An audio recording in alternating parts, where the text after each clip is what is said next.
te portes bien parce que Dieu a utilisé des femmes. Alléluia. Nous allons parler ainsi dit Yahweh. Pour faire voir qui est une femme, pour valoriser les femmes.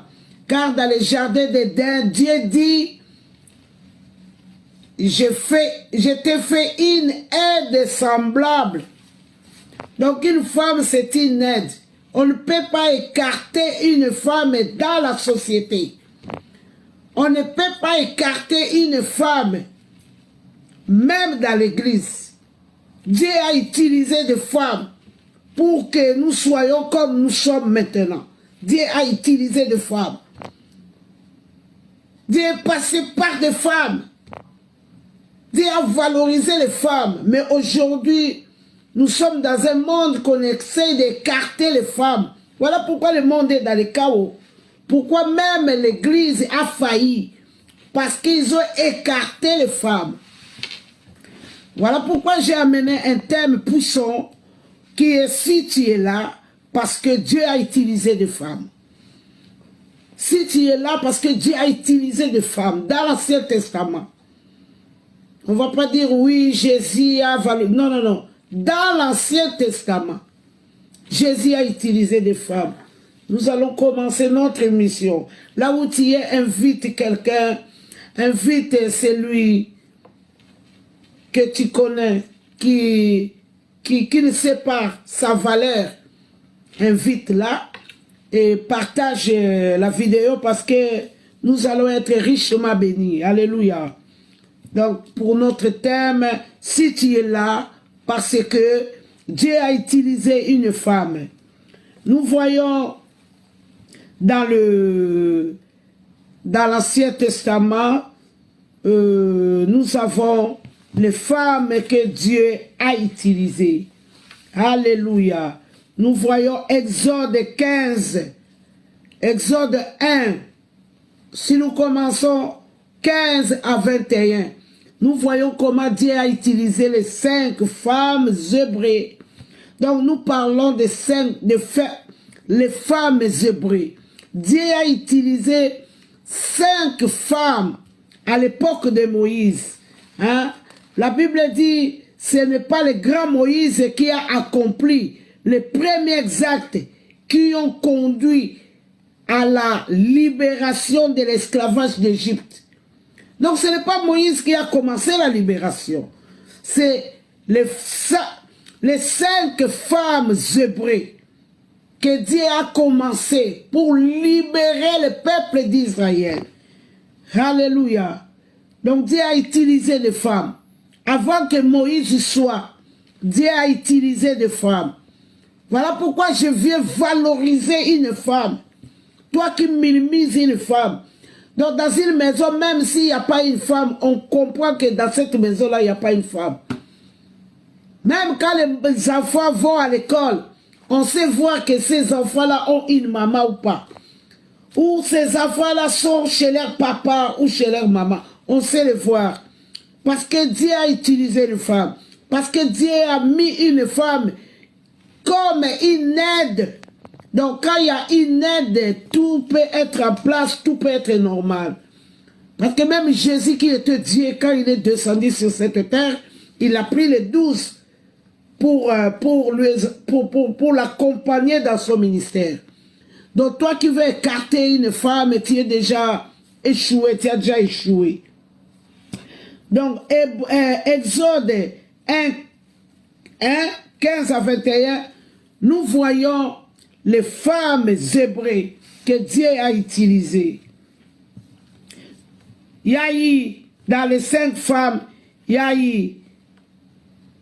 eu Shifra, il y a eu Pua, il y a eu Yokeben, la maman de Moïse, il y a eu Bithia, la fille de Pharaon, il y a eu Myriam, la sœur de Moïse. Donc Dieu a utilisé des femmes. Il y a eu Yokeben, la maman de Moïse. Donc Dieu a utilisé des femmes. Nous allons lire la parole, alléluia. Nous allons lire la parole, voir comment Dieu a utilisé les femmes. Parce que si tu es là, ce n'est pas pour rien. C'est pour savoir qui tu es. Alléluia. Dieu a utilisé des femmes avant que Moïse soit.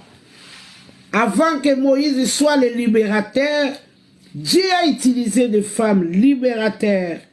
Nous sommes à Exode 1. Nous allons commencer Exode 1, 15.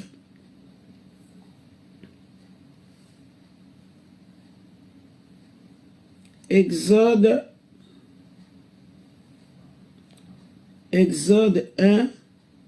Nous allons commencer au verset 15. Le roi d'Égypte parla aussi aux sages femmes des Hébreux, nommant les Shifra et l'autre Poua. Il leur dit, quand vous accoucherez les femmes des Hébreux et que vous le verrez sur le siège, si c'est un garçon, faites-le mourir. Si c'est une fille, laissez-la vivre. Donc les sages femmes ont réussi. Ils ont réussi les ordres à Pharaon. Mais les 5 femmes là, d'abord les 2 femmes sages, et ils avaient la crainte de Dieu. Ils préféraient obéir à Dieu que Pharaon. Donc ils ont eu l'ordre de tuer les garçons. Mais les 2 femmes, ils n'ont pas tué les garçons. Ils n'ont pas tué, ils ont préféré donner la vie. Alors Pharaon croyait qu'ils étaient à son service. Or, ils étaient au service de Dieu. Et il laissait vivre les garçons. Il laissait vivre les garçons. Et à un moment, il y a Moïse qui était né. Et Moïse aussi. Sa maman ne pourrait rien. À un moment, il a caché le garçon. Mais à un moment, il est allé abandonner l'enfant dans le Nil. Et la fille de Pharaon a pris l'enfant. La fille de Pharaon a pris l'enfant Bitia, qui s'appelle Bitia, la fille de Pharaon. Et elle a caché l'enfant. De la fille de Pharaon a laissé vivre Moïse. C'était des femmes qui avaient le cœur de maman. C'était des femmes qui avaient la compassion. C'était des femmes craignant Dieu.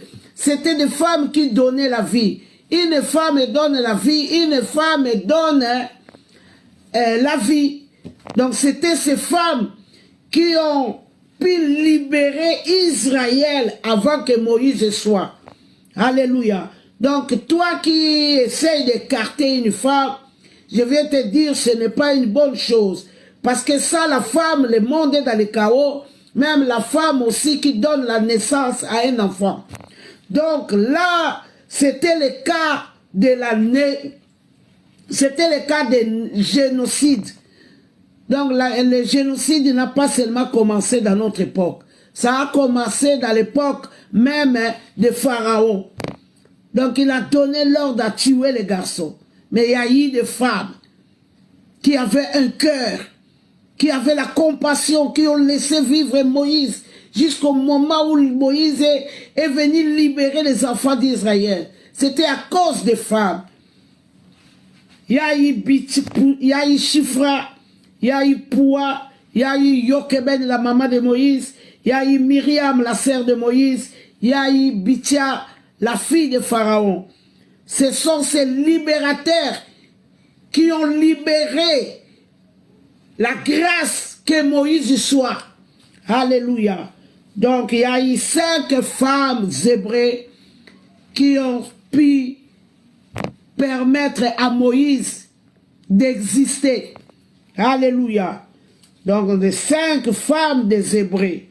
Donc c'est eux qui ont donné la vie aux enfants d'Israël, aux garçons. Grâce à eux, c'était des femmes qui craignaient vraiment Dieu. Et le deuxième histoire, c'est les 5 filles de Sélophade.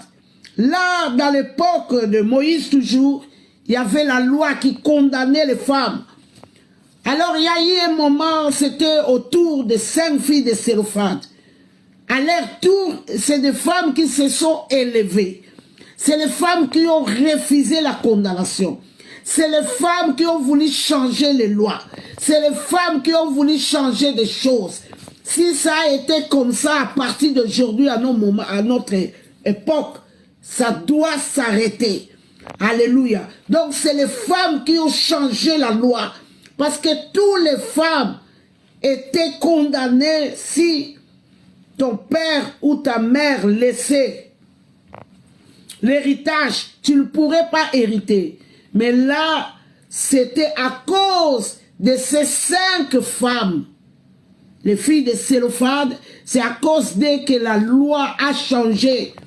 Donc, une femme peut s'élever. Là où tu es, toi, une femme, tu peux t'élever. Tu n'as pas seulement à dire, oui, mon mari n'est pas là, oui, le pasteur n'est pas là, oui, mon frère n'est pas là. Non, on nous montre les femmes capables, les femmes qui se sont élevées, les femmes qui ont refusé d'être condamnées, les femmes qui ont refusé d'être derrière. Il y a des femmes voyantes, les femmes fortes.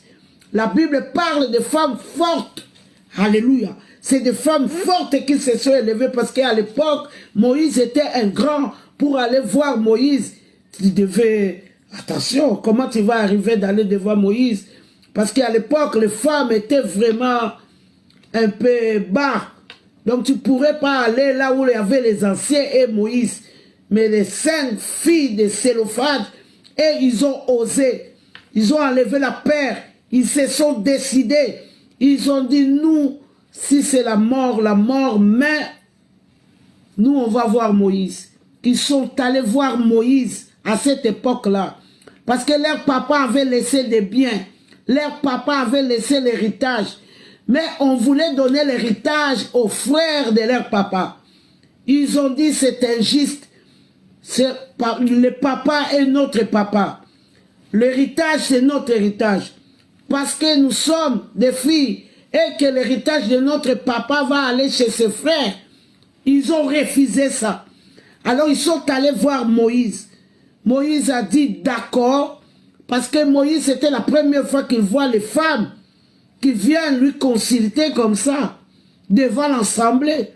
Donc pour Moïse, c'était sérieux. Alors Moïse a dit, je vais consulter le Seigneur. Nous les voyons en nombre. Hein? Si vous voyez nombre, c'est nombre 27. Cette histoire commençait à 1 à 11. Nous allons voir. Et les filles sont allées devant Pharaon, devant Moïse. Et Moïse a dit, je vais consulter le Seigneur. Parce que Moïse ne pouvait pas décider, parce que la loi venait de l'Éternel. Donc Dieu peut changer la loi. Même si on t'a condamné, Dieu peut le changer. Si toi tu t'élèves, donc les 5 filles de Sélophane se sont élevées pour aller voir Moïse et défendre leur cause. Toi, tu peux aussi t'élever. Alléluia. Quand Moïse les a vus, il a dit, il n'a pas discuté, il les a pas dit c'était la loi. Alléluia. Parce que la loi change si toi tu t'élèves. Alors Moïse a dit, je vais consulter Dieu. Alors Moïse a consulté Dieu. Et Dieu les a répondu. Tu dois avoir l'habitude de consulter Dieu. On n'est plus... Là, c'est l'ancienne alliance. Et maintenant, on n'est plus dans l'ancienne alliance. Le rideau est rempli, nous sommes affranchis. Mais là, les filles ont osé d'aller voir Moïse. Ils ont refusé la condamnation. Ils ont refusé qu'on prenne celle de leur papa. Ils sont allés voir Moïse. Et Moïse a dit, Dieu a dit à Moïse, dit aux filles de Sélophane, ils ont raison. Alléluia. Dieu les a donné raison. Dieu les a donné raison. Tu dois savoir déclarer ce qui est à toi. Ce qu'on t'a volé, ce qu'on t'a pris. Ce qu'on t'a arraché. Tu dois comprendre ces choses. Tu dois comprendre, savoir, le réclamer devant Dieu. Parce que quand Moïse est allé voir Dieu, Dieu a dit, ce n'est pas moi qui ai donné ces lois. Pourtant, c'est Dieu qui a donné ces lois. Mais Dieu a changé. le langage. Dieu change le langage. Ça dépend de ta position. Ça dépend de comment toi tu veux. Ça dépend de comment toi tu te prépares ou tu te mets. Ça dépend de ta position. Mais les filles de Sélophane, ils ont réussi leur réponse. Hein. Donc Moïse a dit, Dieu a dit, vous avez raison. Alléluia. Donc Dieu les a donné raison. Tu dois savoir t'élever si ça va mal à ta maison. Si ça ne va pas sur tes enfants. À chaque fois, aller chercher la maman, aller chercher quelqu'un pour venir défendre ta maison, non. Les filles de Sélophane, ils avaient leurs problèmes. Ils se sont élevés. Les femmes fortes dans la Bible, il existe les femmes fortes jusqu'à aujourd'hui. C'est pourquoi on parle encore des 5 filles de Sélophane, on parle des femmes des 5 Hébreux, parce que c'est les femmes qui ont donné la vie. C'est des femmes qui ont changé l'histoire d'un peuple. Alléluia. Nous voyons les 5 filles de Sélophane. Nombre.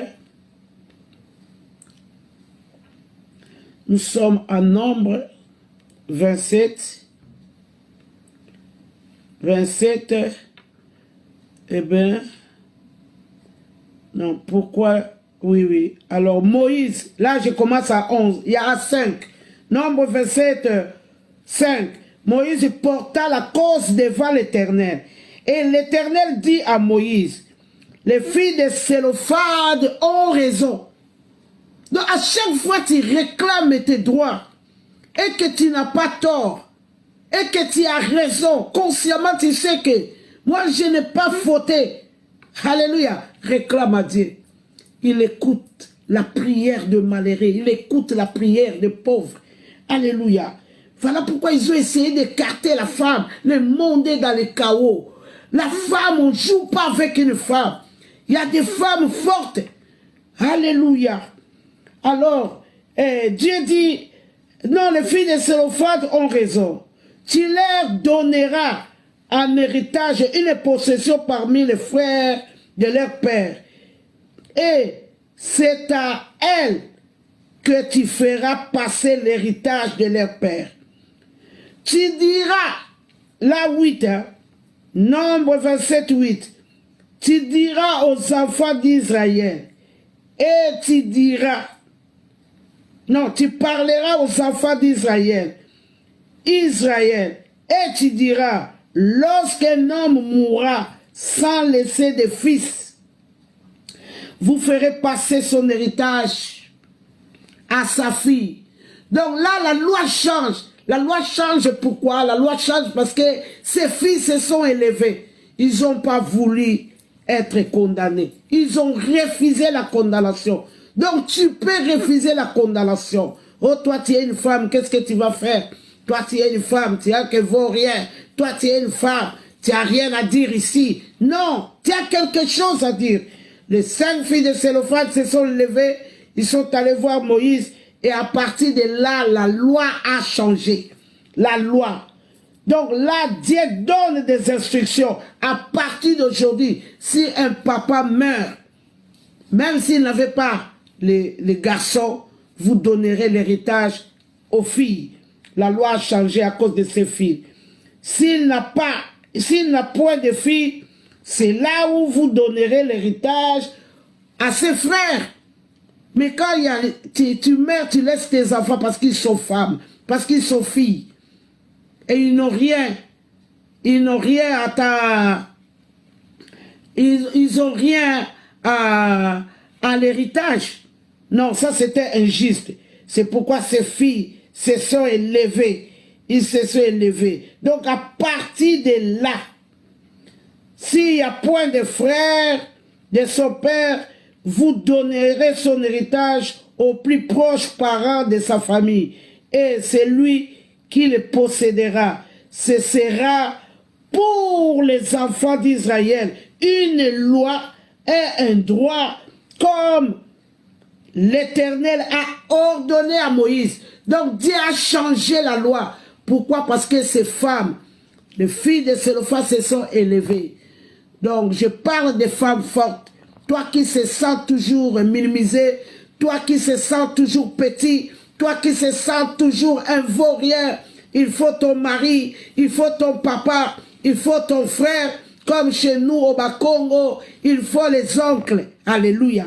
Nous n'avons pas besoin des oncles.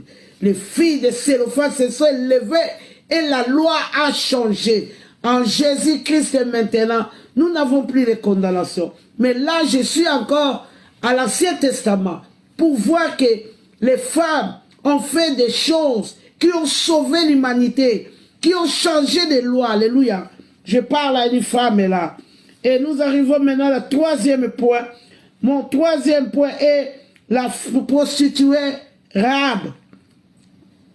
Alléluia. Si nous voyons Josué, la prostituée arabe, nous voyons Josué 2, Josué 2, 3 à 5. Le roi de Jéricho envoya dire à Arabe, fais sortir les hommes qui sont venus chez toi, qui sont rentrés dans ta maison, car c'est pour l'explorer, pour explorer le pays qu'ils sont venus. La femme prit les deux hommes, les cacha, et elle dit, il est vrai que ces hommes sont arrivés chez moi, mais je ne savais pas d'où ils étaient. Donc la femme a caché les enfants d'Israël, les envoyés de Josué. Ils étaient protégés. Pourquoi? Parce que la femme a compris, cette femme était révélée, cette femme avait la vision, elle avait la révélation que si moi je sauve ce peuple-là, à mon tour, je serai aussi sauvé, moi et ma famille. Donc, la prostituée arabe, donc, elle a pu sauver les espions à Cana. C'est grâce à cette prostituée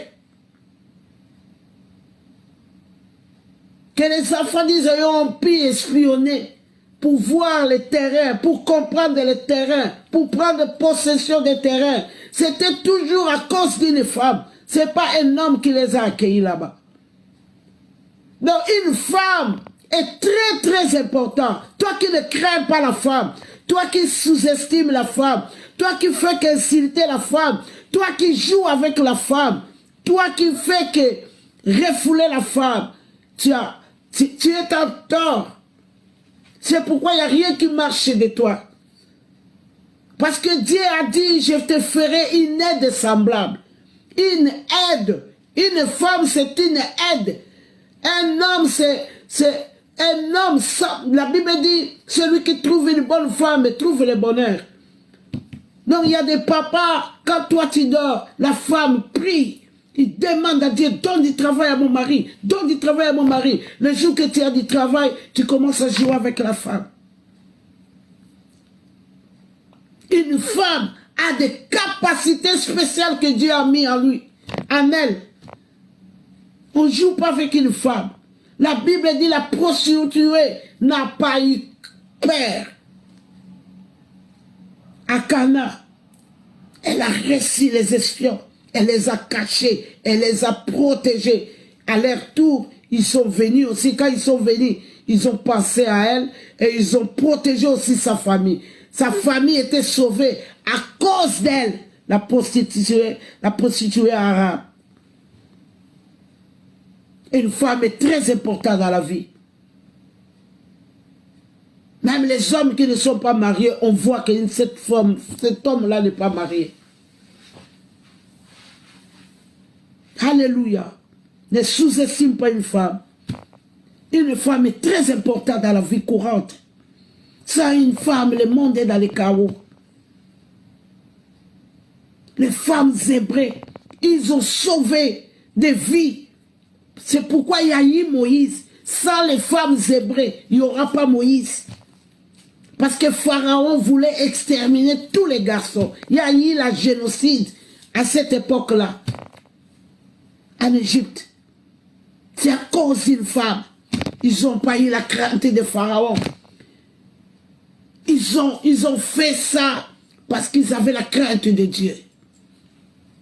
Une femme qui craint Dieu, c'est une femme spéciale. Une femme qui a Dieu, c'est une femme qu'on ne joue pas avec. Tu peux jouer avec.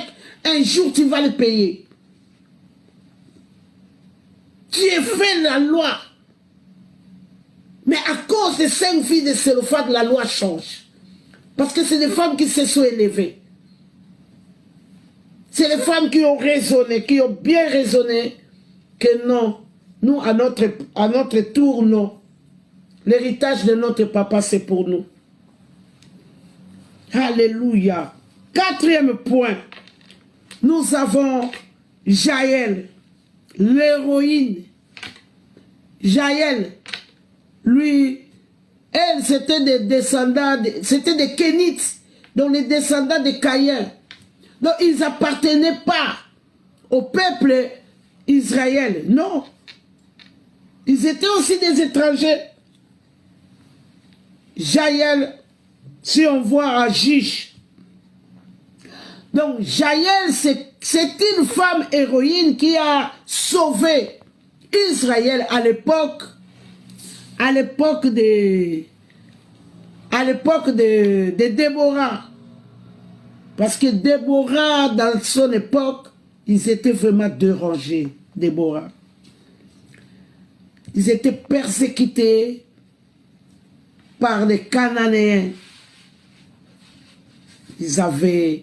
On les a persécutés pendant 20 ans. Et tous les hommes étaient fatigués et tous les hommes étaient découragés et tous les hommes étaient KO. Et à cette époque, la Bible dit, Déborah s'est élevée parce qu'il n'y avait personne. Déborah s'est élevée comme une maman. Donc Déborah s'est élevée pour défendre son peuple. Et Déborah, c'était un juge. À cette époque, les juges, c'était des rois. C'était des présidents de la République. Parce qu'à l'époque, c'est le serviteur de Dieu qui étaient des rois. Alléluia. À l'époque, il n'y avait pas de président. C'était des juges. Avant les rois, il y a eu des juges. Donc quand tu étais juge, tu étais roi, tu étais président de la République. Déborah était juge. C'était une femme qui était roi d'Israël. Toi qui condamnes les femmes, tu dois comprendre ces choses. C'est pourquoi vous êtes dans les chaos. C'est pourquoi vous vous en sortez plus. Parce que vous tordez la parole. La parole est tordie. Alléluia. Déborah s'est élevée comme une mère. Déborah était juge, était président de la République. Il était président, roi d'Israël. Il était comme Samuel, roi Saoul. Il était comme roi David. Mais à l'époque, on les appelait les juges. Alléluia. Donc Déborah a vu que tous les hommes étaient KO. Alors Déborah s'est élevée. Alors Déborah, quand il s'est élevé, il a appelé Barak, son général de l'armée. Et Barak, nous allons faire quelque chose. Vraiment, nous devons nous lever pour essayer de sauver notre peuple. Parce que nous sommes dans la misère. Nous sommes persécutés pendant 20 ans. Pendant 20 ans que nous sommes persécutés, c'est le temps que nous nous levons. Afin de nous défendre, Déborah s'est élevé et Barak a boudé Déborah. Le général de l'armée a boudé Déborah. Bon, moi je vais me lever, oui. Hein. Mais si toi, Déborah, tu viens avec moi, oui. Mais si tu ne viens pas, moi non plus. Alléluia. Alors Dieu a tout de suite donné la prophétie. Il a dit à Déborah, dis à Barak, s'il se lève, même s'il se lève, mais de toutes les façons, ce n'est pas lui qui sauvera Israël. C'est lui qui sauvera Israël, ça sera une femme. Alléluia. Dieu a dit, ce n'est pas toi qui sauveras mon peuple, ça sera une femme que je vais utiliser. Voilà pourquoi toi, un homme, qui te prend pour quelqu'un d'importance, qui joue avec une femme, qui manipule une femme, qui piétine une femme, ta vie est vraiment dans le désordre.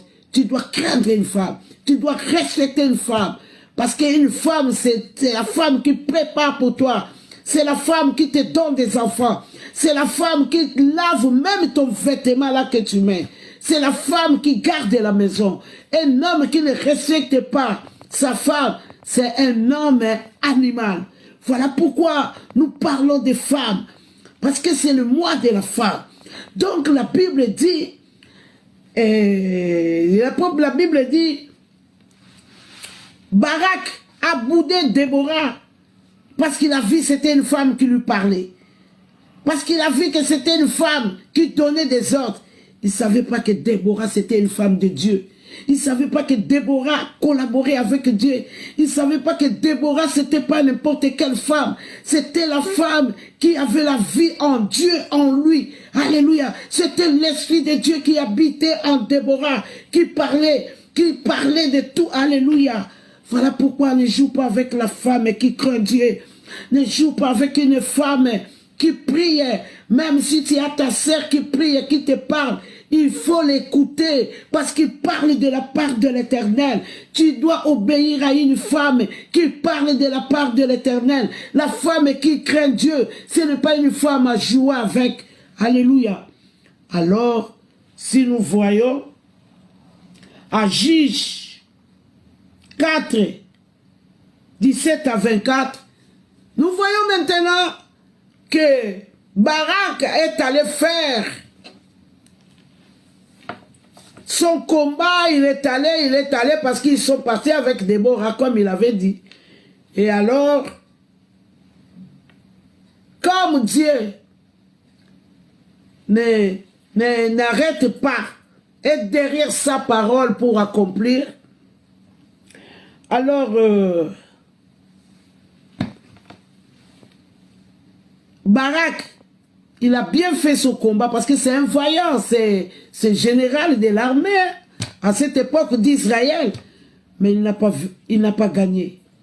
Dieu n'a pas permis qu'il remporte le combat. Dieu n'a pas permis. Dieu a dit, cet homme-là, c'est quoi pour qui? Moi, j'envoie le message à Déborah. Lui, il bout de David, mais de Déborah. Alléluia, attention. Tu dois écouter ta femme. Tu dois écouter ta maman. Tu dois écouter ta sœur. Toi qui crois que tu es spécial. Une femme qui craint Dieu. On ne joue pas avec. Une femme, pas toutes les femmes. Une femme qui craint Dieu. On ne joue pas avec. C'est une femme à respecter. C'est une femme qui prie pour toi. C'est une femme qui veut du bien de toi. C'est une femme qui n'est pas profiteur. C'est une femme qui te respecte. Tu ne joues pas avec. Tu la piétines pas. Tout se paye ici-bas. Le salaire de péché, c'est la mort. Tous sont péchés, sont privés de la gloire de Dieu. Tu dois respecter ta femme, surtout quand il prie. Ne joue pas. Alléluia. Ne joue pas avec une femme qui prie, une femme qui connaît Dieu, qui a la crainte de Dieu, on ne joue pas avec. Dieu a utilisé des femmes.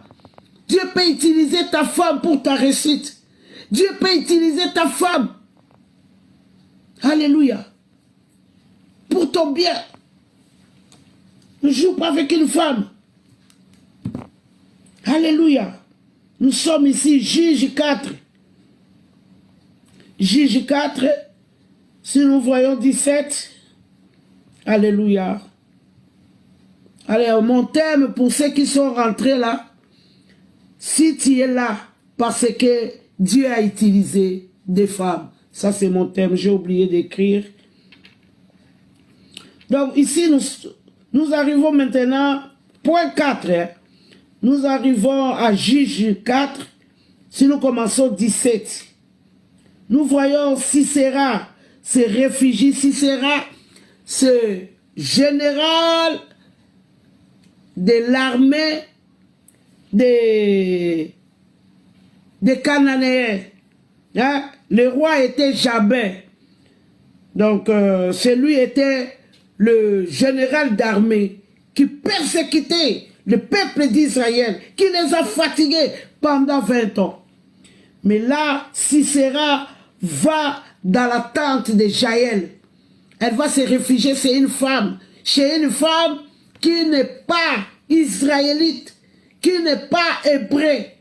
Donc Dieu utilise des femmes dans la Bible. Donc Dieu précis, il a utilisé à l'Ancien Testament, et aujourd'hui nous sommes dans le 21e siècle. Nous voyons des ministres femmes. Nous voyons des présidents femmes. Toi qui continues à jouer, marcher sur une femme, tu dois faire très très attention.